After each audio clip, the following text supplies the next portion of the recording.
This video is to show how to service a Rutgerson RC750 clutch, and they're very similar whether it's the single or the triple bank. The clutches can be serviced without having to undo the through bolts, because these clutches are on a track system. The only issue you may have, as I did on the particular boat I removed these from, was to gain access to the side bolts, which are these two lower ones. On the triple bank, sometimes there may be another clutch in front, so I needed to access these two clutches. So to remove those, I had to remove this single bank from the deck and then remove the mounting bracket before I could access the lower screws. So just presuming that this was as bolted through to the deck, this is the procedure. You use a T20 star drive screwdriver and simply unscrew the lower two bolts. The nuts on the other side are captive stainless steel. One of the things to bear in mind is that there's probably been a lot of salt water build-up which may have corroded these, so you'll need to push them through from the other side to actually gain access. And I'm doing this endeavouring not to lift it off the table so that it's similar to what you should experience actually on the boat. But as you can see, it's probably easier as I would just normally, if it wasn't bolted to the table, which it isn't, I would simply remove it from the other side. Just take that out. Then those through bolts then come out. And it then means that the whole clutch mechanism can then be slid off. And that's what's left through bolted to the deck, which has got normal sort of stainless steel through bolts, or on models like Bavaria's, these are often just tapped into a metal plate that's bonded into the deck. It's probably aluminium or stainless steel, so that can then be retained, unless you've got, as I had in this case, a single clutch in front, in which case I had to remove that track to be able to get to those lower bolts. Once that's done, most of the work is really done, because this comes apart quite simply. Now, to remove it, what I did is soak this in water to try and get as much of the salt and corrosion off it to start with, and try and loosen it up. To undo it, again it's the same T20 star drive, but you need to make sure that the handle's in the down position so that the springs are not under tension, and then you need to lie it so that the looking forward, the left hand side is uppermost, and you can tell that by, if you look inside the unit, the spring is on the right hand side. The spring which actually activates the cam should be on the right hand side.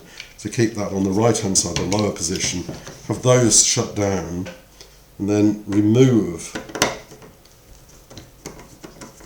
the side screws.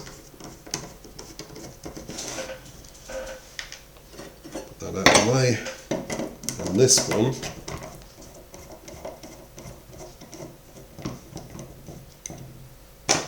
and then ease that side panel away. I mean, clearly I've cleaned this one up. With the one that you might be doing on your own boat, it's going to be more cruddy, but it still should ease off okay. Take the side plate off.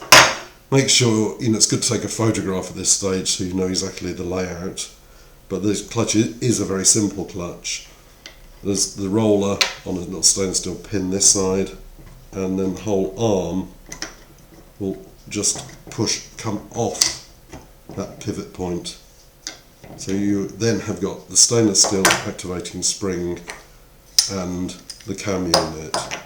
One of the problems with these clutches is that these stainless steel rods do get bent, particularly if people, I think it's probably when there's been a bit of corrosion and people overforce the unit and you get a bend actually in that shaft.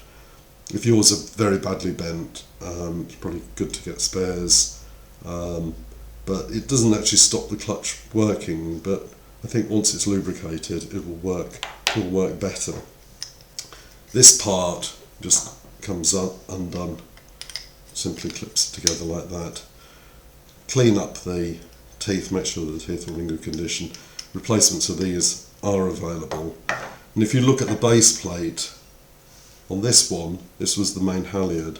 Probably difficult to see on the video, but you do get wear if you've got very salty halyards and a lot of loading. So it may be either to replace the base plate, or one option, which is a more budget option, is to simply use one of the other, swap it over for a line that's under less tension. And say this was a main halyard, you could put the main halyard onto this one or that one and put, say, a topping lift on the old main halyard. That might be an option. To do the next layer is almost exactly the same. There's also a little stainless steel insert there just to make sure that the rope doesn't chafe onto the plastic. And it's just literally made up like a sandwich. The next layer can just be pulled off. It's just you just ease it up, and that you've got exactly the same system underneath. So it's exactly the same for the single. I'm not going to take the rest of it apart because there's no point in prolonging it, but you can see how simple that is. And then just make sure that everything's in position and carefully slide it down and make sure that the plastic butts up completely at this join and at this join, and that the stainless steel ring is still in the right position. And then to reassemble, you can drop that spindle on, make sure that's all running well.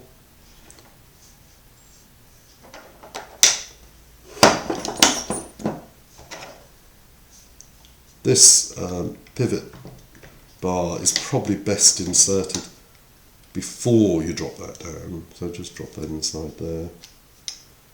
You have to be careful putting a lot of grease onto clutches because it attracts dirt and salt, but I think this binds quite often, so maybe a judicial, very very small drop of something like a PTFE grease just on the bottom of this would probably assist that from getting stuck in the future.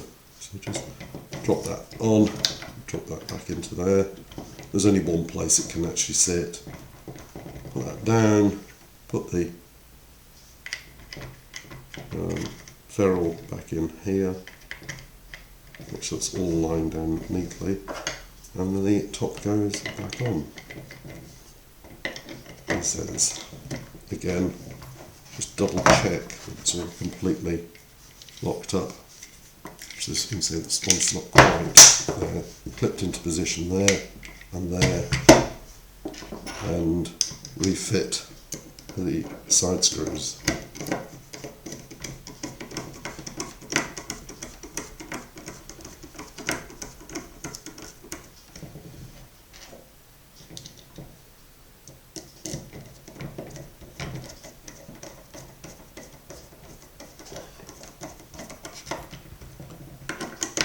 That then you'll find will work much better.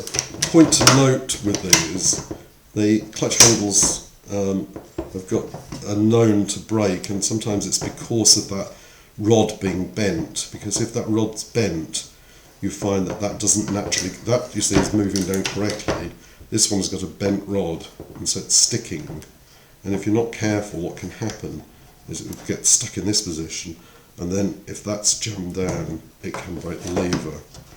If that's the case, either you will need to replace that stainless steel, or remember just to ease that down, that cam down before you pull the lever over. It works perfectly okay that way, but it may not do it by itself. So make sure that's eased back, and then to replace, it's the same.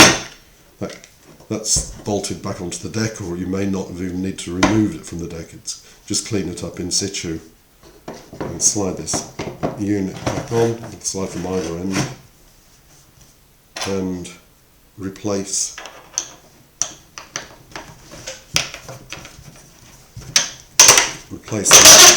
the locking bolts, captive nuts go into the captive sides,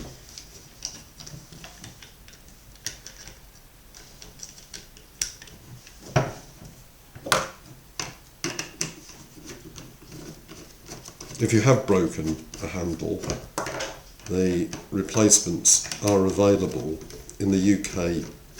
They're obtainable from all spas in Plymouth, and the newer version of this clutch, this is the RC750, is the RC75X, which has almost the identical lever, and these can be purchased for around £20, which is much better than throwing the whole clutch away. I hope you find this useful. Thank you.